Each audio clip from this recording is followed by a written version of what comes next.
Alors on va maintenant voir un Bastia toujours aussi étonnant, un Bastia qui est revigoré cette saison par la création du tandem Drobniak-Moravčík. Bastia qui se déplaçait à Nancy. Qui était deuxième, Thierry. Bastia deuxième, oui, dans la roue du Paris Saint-Germain, qui se déplaçait donc à Nancy. Mais Nancy, par contre, toujours à la recherche de son premier succès. C'est en compagnie de Pierre Perronnet que l'on voit ce match.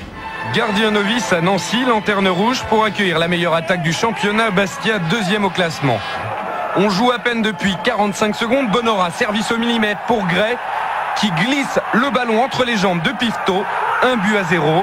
Soulagement pour Nancy, qui n'avait pas trouvé le chemin des filets depuis 619 minutes. Un soulagement de courte durée. 17e minute, débordement de Moravčík. Monsieur Bata estime qu'il est accroché et désigne le point de pénalty. Le premier de la saison pour Drobniak en force. 8e but du Monténégrin, leader du classement des buteurs, qui inscrit son 40e but en D1. 20 minutes plus tard, c'est le Nigérian Rouma, très en forme pour son retour après blessure. Petit numéro dans la surface et faute de Souma. Un pied levé bien haut sur le champion olympique nigérian. Second pénalty du match, cette fois pour Nancy et Rabesandra Tana, contre-pied. 2-1, autant de buts que lors des 8 journées précédentes. 2-1 donc à la pause, sous les yeux du superintendant de l'équipe de France, Henri-Émile. Grosse pression bassaise à la reprise, centre de Edli à bout portant Drobniak, Roux repousse.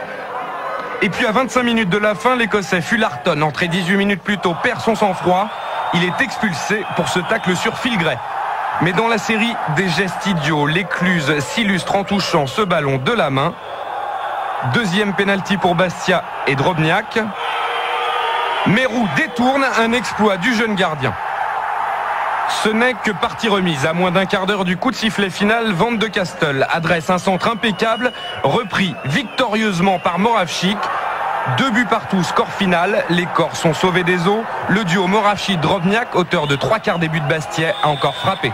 Mais le Monténégrin, enfin sélectionné en équipe nationale, manquera les 2 prochains matchs. On ne peut plus surprendre personne.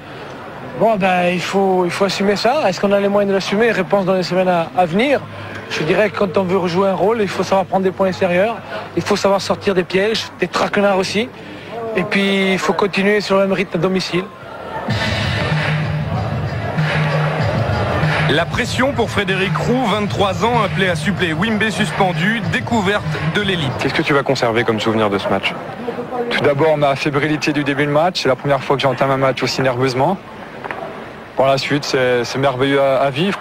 Merveilleux à vivre, cet exploit qu'il réalise à la 67e minute, pénalty de Drobniak. Je me suis dit qu'il allait tirer du même endroit, donc j'ai anticipé sur ma droite. Bon, avec un peu de chance, ça a marché.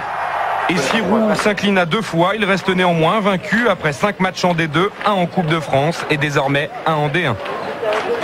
Alors Pierre Perronnet vient de le dire, Drobniak, le Monténégrin, a eu une sélection internationale avec l'équipe de Yougoslavie et ce sera contre les îles Féroé en éliminatoire de la Coupe du Monde 98.